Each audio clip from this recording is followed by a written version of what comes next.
G'day and welcome to the channel.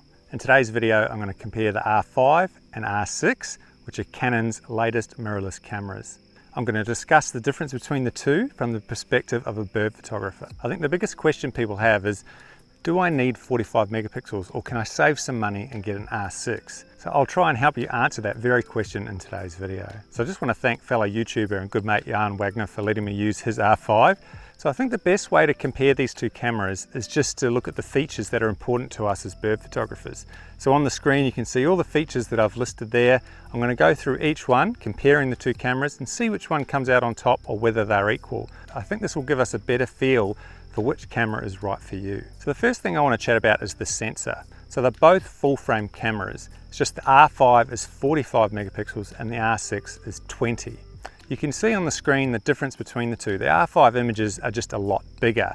So whilst there's over twice as many pixels, we actually only gain around 1.5 times resolution. And you can see that on the screen in this image. It basically, if we put a 1.5 crop onto the R5 image, it leaves us with a 20 megapixel file or about the same size as the R6. So ultimately the R5 is almost like having an APS-C camera within it, and you can crop by 1.6 times and still have a decent sized file. And that is one of the big advantages. I want to state here that both sensors capture beautiful photos. They're the best Canon has to offer. And if you get either camera, I can assure you, you'll get great photos. Let's take a look at two images side by side. Both are raw files without any processing. One was taken with the R6 and a 600 and the other with an R5 and 500. Now the R6 is at 100% and I've actually downscaled the R5 bird to match the size of the R6. Focus on the detail on the birds and the perch. Can you notice a difference between the two? I really struggle to see the difference, to be honest. Both sensors performed extremely well at ISO 6400. So that extra noise that you can see in the R5 image, that's mainly because the background is actually a little bit darker. So the benefit of the R5 comes to the fore when you crop an image heavily like this eastern yellow robin. This is an enormous crop and we still have a 4 megapixel image. I'll talk in more detail about the megapixels later. So overall, I believe the advantage in the sensor goes to the R5. All right, the autofocus, extremely important for bird photographers because birds move around so quickly. And I'm happy to report that both the R5 and the R6 have amazing autofocus. The auto IF is game changing and it's definitely increased my keeper rate. And in using both cameras, I really didn't notice any difference between the two. One thing we did notice is the R5 spot autofocus point is smaller than the R6. I have no idea why this is. The R6 is distinctly bigger, and I'm not sure if that gives the R5 an advantage when it comes to, focusing on a bird or whether it's more responsive. I've got no idea. The amazing thing about these cameras is their ability to focus past f8.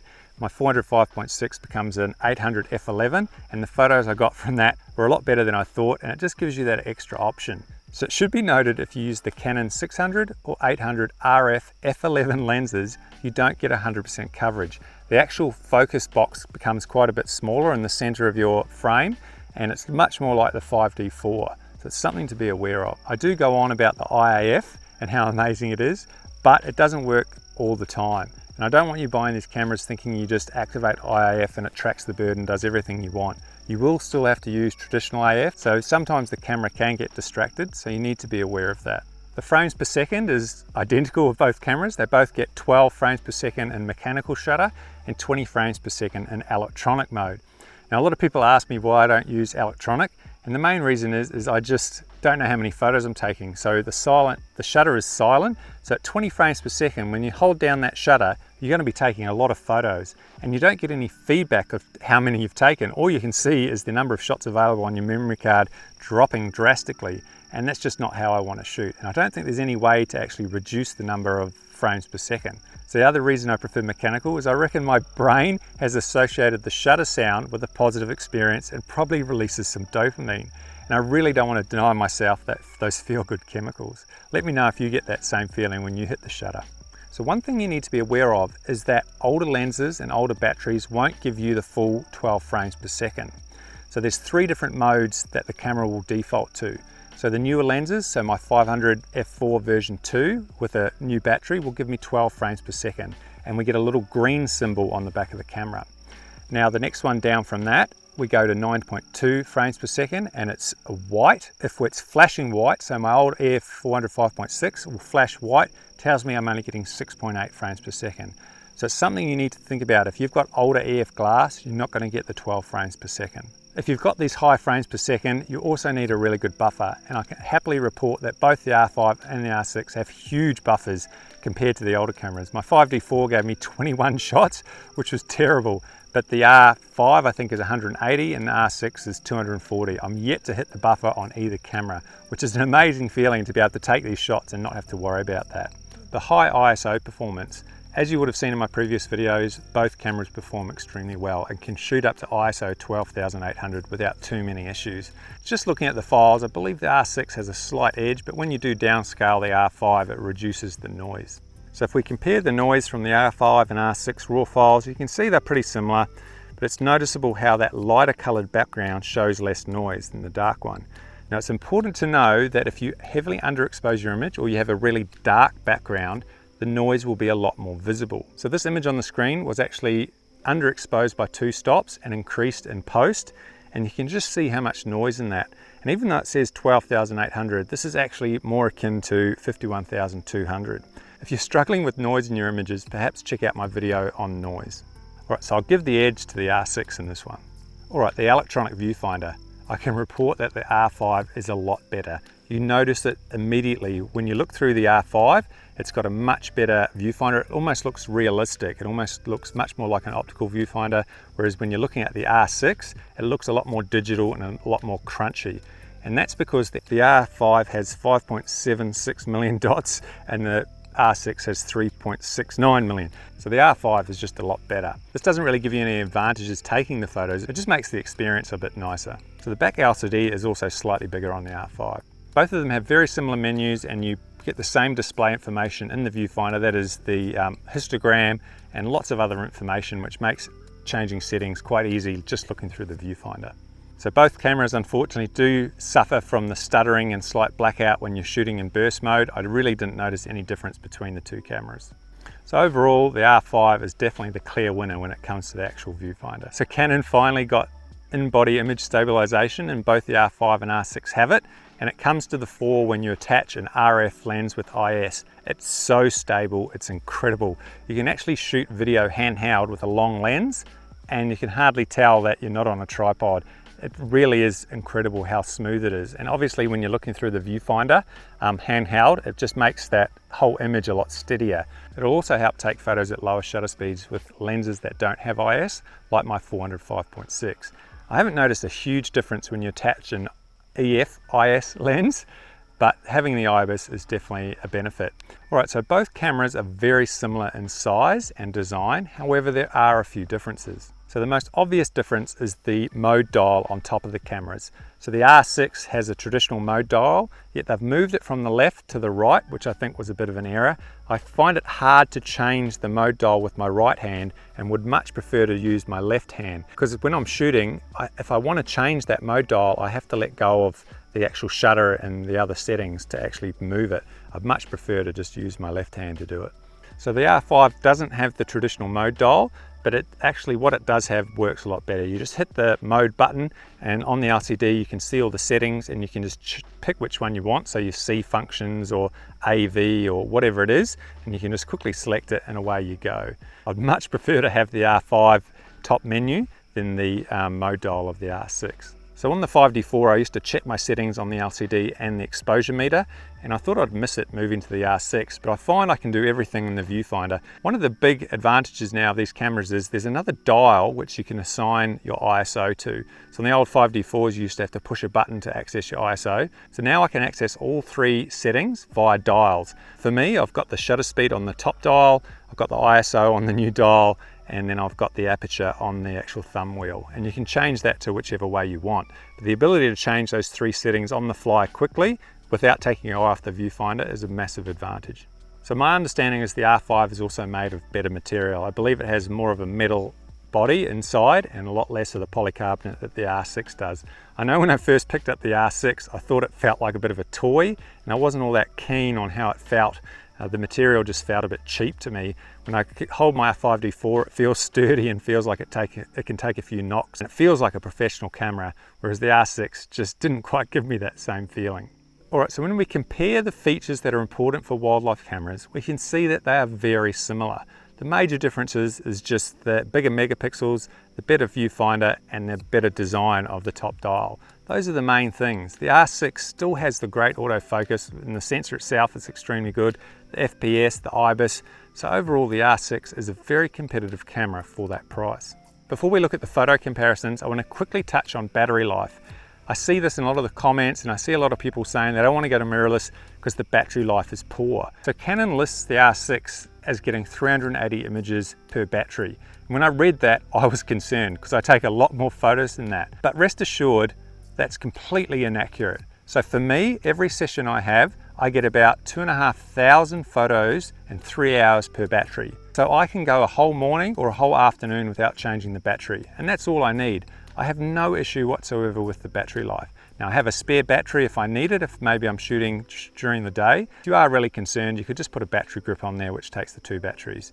For me, the battery is a non-issue whatsoever. Now the card slot, the R6 takes SD cards, which are obviously a lot cheaper. The R5 takes that new compact flash card, which is very expensive, and you'd need a big one because the files are massive. I think the raw files are about 60 megabytes on the R5 and about 25 on the R6. So if you're taking thousands of photos, you can definitely chew through those memory cards. All right, let's have a chat about those megapixels, the 45 versus the 20. Does 45 megapixels give you more detail? Well, clearly it does, because you've got more megapixels to play with. You can print it larger, you can zoom in further, and you can crop it better. However, is it noticeable in the photos? But do they equal better image quality and feather detail? Well, let's have a look at some images. To test the two cameras, Jan and I found a couple of tame birds, took photos of these birds using the same lens, but we just swapped cameras. So I was able to take the same shot with the R5 and the R6 on my 500mm lens. So here are the two images, obviously one with the R5, the other with the R6. I've actually upscaled the R6 to 45 megapixels, so the images are the same size. As I switch between the two, can you see any obvious differences in image quality or detail? So the feather details look great to me, and I don't know about you, but I struggled to tell the difference between the two. So which was which? Well, image 1 was the R5 and image 2 was the R6. Did you get it right? So I was very impressed with how well the R6 upscaled in this scenario. Let me explain what I did to actually upscale the R6 image. So what I did was I exported both images as TIFF files from Lightroom, and then I opened up the R6 20 megapixel file in Topaz Gigapixel. This software allows you to upscale images, and it uses some AI to try and keep the detail as good as possible. So I asked it to make it 1.5 times bigger, or 45 megapixels, and let the software work its magic. I ended up with two 45 megapixel files. I put them into Photoshop, and then I've done the overlay. And that's all I've done. So pretty amazing that the R6 file upscaled looks just about as good as the R5. So if you're interested in supporting the channel and you want to buy this Topaz Gigapixel software, I've put a link in the description, and next to it is a 15% off code.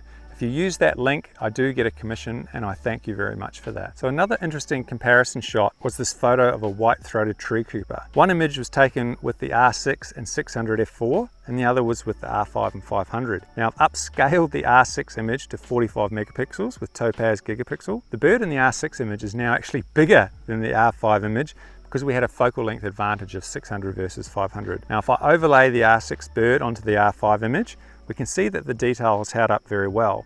There's possibly slightly more noise on the R6 because we've made it so much bigger, but the R6 bird is now actually bigger than the R5 bird. So another good comparison I thought was worth trying is when the bird is very small on the frame. This is where the 45 megapixels should shine. We should be able to crop quite heavily of these birds and still retain some detail. So whilst we're on some cliffs, we noticed these two Pacific gulls way off in the distance on a rock stack. So we took a couple of photos, and as you can see, the birds are absolutely tiny. So again, I've upscaled the R6 so the birds are the same size as the R5, and here's the two images. Can you tell which is the R5 and which is the R6? It should be pretty obvious, you would think, because you would imagine those 45 megapixels would definitely give you an advantage.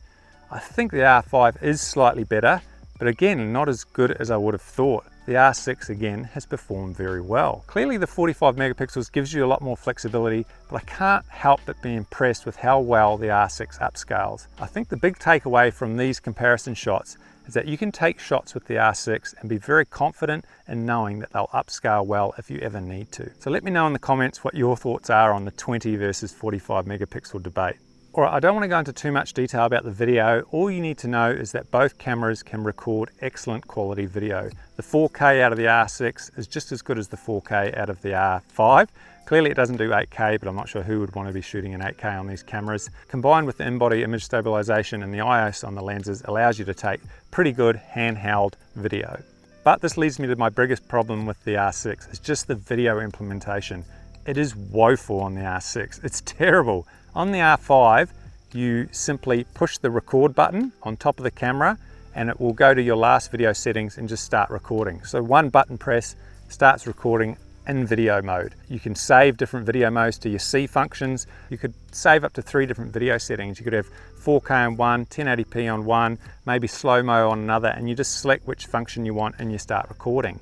The R6 does not work this way. You cannot save any video settings to any of the custom functions. It's just disabled. And if you want to enter video mode, so you have to turn the dial, and for me that's 5 turns from manual. So 1, 2, 3, 4, 5 to get to video, then I can start recording, stop recording, and then 5 turns back to get into manual and start photographing again.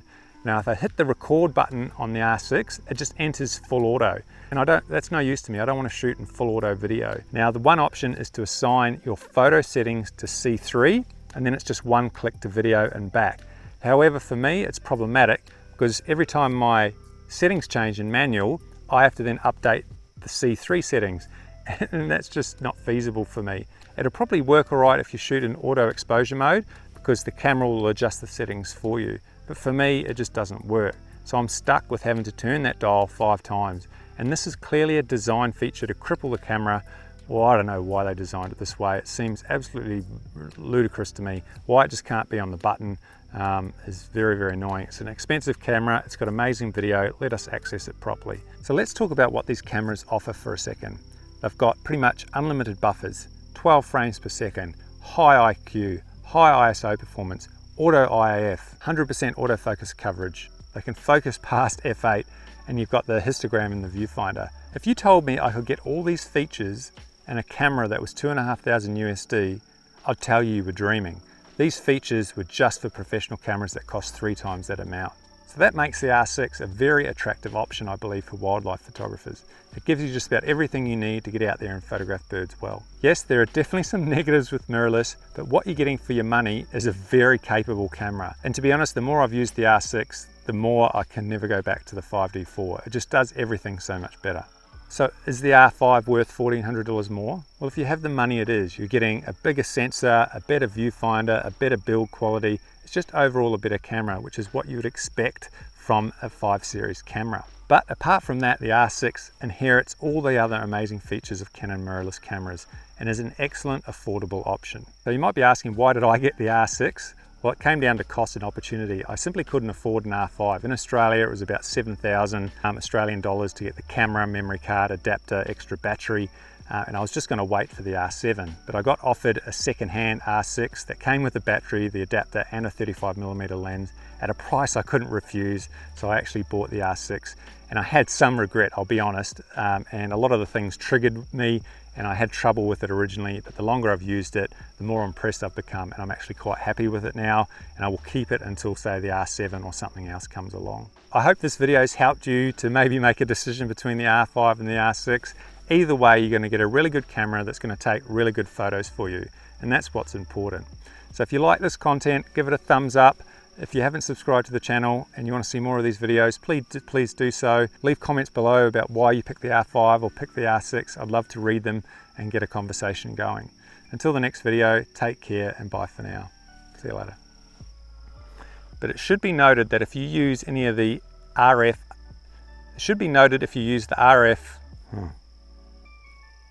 Now it should be noted that if you use any of the Canon 800 or 600, it should be noted if you use the Canon 600 or 800 RF, the auto IAF is grain. So the auto IAF is First thing I want to, all right, okay,